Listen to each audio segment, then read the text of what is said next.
Hello guys, good morning. আমি অঙ্কিতা।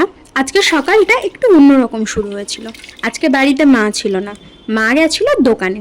তাই রান্না করার দায়িত্ব আমার কাঁধে এসে পড়েছে। আমি যদি একা বাড়িতে থাকতাম তাহলে একদমই রান্না করতাম না।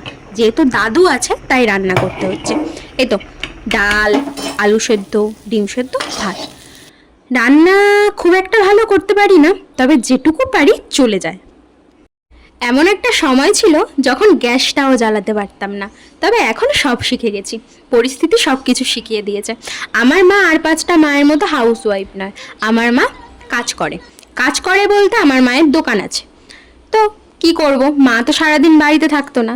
সেই সময় আস্তে আস্তে আস্তে আস্তে সব কিছু শিখে গেছি। যাই হোক, তোমাদের কাছে আমার একটা প্রশ্ন আছে।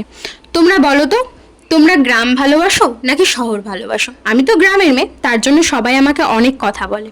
তোমরা কমেন্টে জানিও তো তোমরা কোন দলে, গ্রাম না শহর। সন্ধেবেলা গেছিলাম বাজারে, কারণ সকাল থেকে ডাল ভাত খেয়ে আছি। একটু মোমো, চাউমিন, ফুচকা এসবের ক্রেভিংস হচ্ছিল। তো কিনে আনলাম, নিজের টাকায় না, মায়ের টাকায়। আমি টাকা কোথা থেকে পাবো? আমি তো বেকার।